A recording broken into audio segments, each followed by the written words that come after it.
Hello friends, welcome to Physics Universe. Now today our topic is ICSE Standard 10 2.6 Dissipation of Energy. So in this topic, dissipation means actually the spoiled energy जो कि बर्बाद हो चुकी है. Clear. तो अगर इसको आगे एक एग्जांपल से अगर समझे तो if I have one crazy ball या फिर उसको बोलते बूच बॉल जो उसको उछालने से वो बहुत ज़्यादा ऊपर हाइट तक पहुंचता है. क्लियर.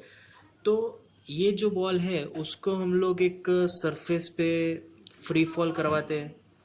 तो जब ये बॉल नीचे की तरफ आएगा और बाद में मतलब कि अगर उसकी कुछ हाइट है, सपोज के एच हाइट है, तो उसके पास पोटेंशियल एनर्जी है.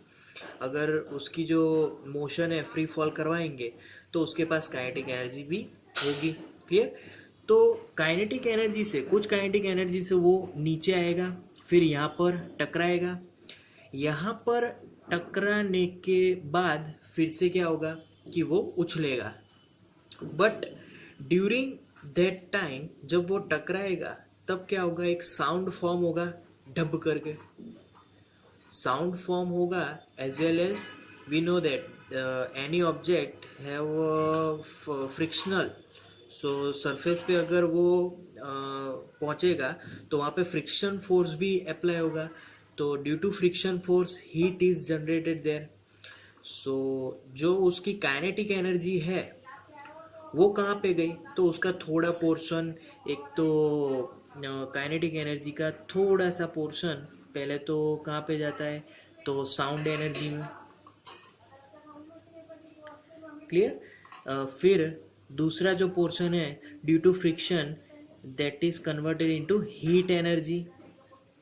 और जो तीसरा पोर्शन बाकी बचा that is lesser amount than this kinetic energy. Again वो काइनेटिक एनर्जी होगी, वो उस काइनेटिक एनर्जी से उछलेगा वापस. तो इसीलिए हम लोग वो जानते हैं कि जब कभी भी हम लोग एक पर्टिकुलर हाइट से उस जो भी बॉल है उसको हम लोग अगर फ्री फॉल करवाएंगे तो फ्री फॉलोइंग से जब वो टकराएगा नीचे, तो टकराने के बाद साउंड एनर्जी में गया, हीट एनर्जी में गया, तो टकराने के बाद उसकी again it is not regain its original height, मतलब कि उससे कम हाइट पे पहुंचेगा. तो इसका मतलब है एनर्जी कहीं पे भी वेस्ट हुई है, and that energy waste is sound energy and heat energy. That is the forms of energy. Clear. So यहाँ पर जो एनर्जी है that energy is transformed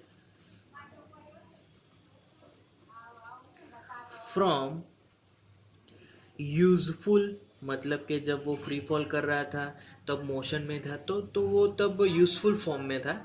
तो useful form to useless form, मतलब कि जो साउंड एनर्जी यहाँ पर क्रिएट हुई ना, हीट एनर्जी और साउंड एनर्जी, उसका कोई मतलब ही नहीं, उसका कोई यूज़ ही नहीं है, बस वो वेस्ट हो गई. तो from useful form to useless form this happens in this dissipation of energy. Clear. तो अगर ये जो क्रेजी बॉल है उसको हम एक बार एक हाइट से अगर फ्री फॉल करवाते हैं, क्लियर, तो उसके बाद अगेन कुछ हाइट तक वो पहुंचेगा, फिर वापस वो नीचे आएगा. मतलब हियर रिपीटेड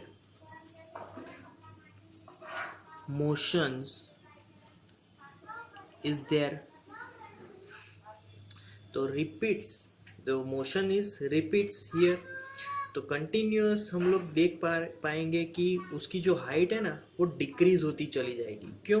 क्योंकि we know that sound energy और हीट एनर्जी में वो कंटिन्यूस जितने भी वहाँ पे कॉलिजन्स हो गए ज़मीन पे, उतनी बार साउंड एनर्जी और हीट एनर्जी वेस्ट होगी. Clear.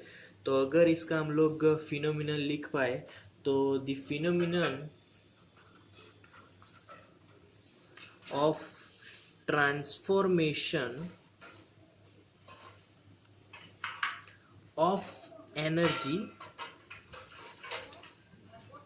from useful form to useless form is known as dissipation of energy. Clear?